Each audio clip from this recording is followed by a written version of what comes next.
Hello everyone, welcome to crisp and cook. Cake तो सभी का फेवरेट होता है और इसमें कोई डाउट नहीं है। मगर एक परफेक्ट केक बनाने के लिए एक परफेक्ट टेम्परेचर और बैटर की ज़रूरत पड़ती है। आज हम बनाएंगे बनाना वॉलनट केक। इस केक की रेसिपी बहुत ही आसान है और जो आउटपुट में केक आएगा वो बहुत ही सॉफ्ट और स्पॉन्जी होगा। हाँ, थोड़ा मॉइस्ट तो होगा ही क्योंकि हम इसमें बनाना जो ऐड करेंगे। आप हमारे चैनल को सब्सक्राइब ज़रूर करें और बेल आइकन दबाना ना भूलें ताकि हमारी रेसिपीज़ आप तक सबसे पहले पहुंचे। तो चलिए केक बनाना शुरू करते हैं। मैंने यहाँ एक बोल में 2 बनाना मैश किए हैं। बनाना फोक से ही मैश कर रहे हैं ताकि बनाना के चंक्स केक की बाइट में आए। जब बनाना अच्छे से मैश हो जाए तो इसमें हम आधा कप यानी 64 ग्राम्स चीनी और 1/4 कप यानी 32 ग्राम्स ऑलिव ऑयल ऐड कर देंगे और अच्छे से मिक्स कर लेंगे।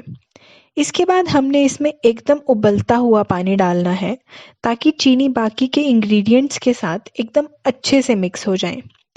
पानी डालने के बाद हमने इसे अच्छे से मिक्स कर लेना है। अब बारी है इसमें ड्राई इंग्रेडिएंट्स ऐड करने की और उसके लिए मैंने यहाँ तकरीबन 1 कप यानी 128 ग्राम्स मैदा, 1 टीस्पून बेकिंग पाउडर और half tea spoon baking soda एक साथ छान लिया है ताकि हमें फाइन बैटर मिल सके। अब हमें इसे अच्छे से विस्क करना है। विस्क करने से एक तो सारे इंग्रेडिएंट्स अच्छे से एक दूसरे के साथ मिक्स हो जाएंगे और हमारा केक गर्म होने पर अच्छे से राइज हो जाएगा। अब हम इसमें ऐड करेंगे एसेंस। आप चाहें तो कोई भी एसेंस का इस्तेमाल कर सकते हैं। मैं यहाँ पर वनीला एसेंस यूज़ कर रही हूँ। ड्राई फ्रूट्स डालने से पहले आप इन्हें अच्छे से मैदे से कोट कर लें ताकि आपके ड्राई फ्रूट्स बेक करते वक्त नीचे ना बैठें। मैंने यहाँ कटे हुए वॉलनट्स का इस्तेमाल किया है। आप चाहें तो अपना कोई भी पसंदीदा ड्राई फ्रूट यूज़ कर सकते हैं।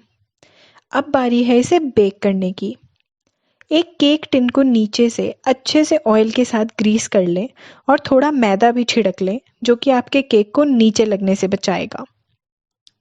अब इसे प्री हीटेड ओवन में 30 से 40 मिनट के लिए रखें और आपका केक अंदर से अच्छे से सिकेगा और बीच से बैठेगा भी नहीं। ये देखिए हमारा केक कितना बढ़िया निकल के आया है। अगर आप इस रेसिपी को फॉलो करेंगे तो आपका केक भी बिल्कुल इसी तरह बनेगा और देखिए बिल्कुल इतने अच्छे से ही फूलेगा। हमारी वीडियो को लाइक ज़रूर करें और कमेंट सेक्शन में बताएं आपको रेसिपी कैसी लगी। अगर आपको कोई भी क्वेश्चन पूछना हो तो आप नीचे कमेंट बॉक्स में पूछ सकते हैं। तो चलिए फिर मिलते हैं अगली रेसिपी पे।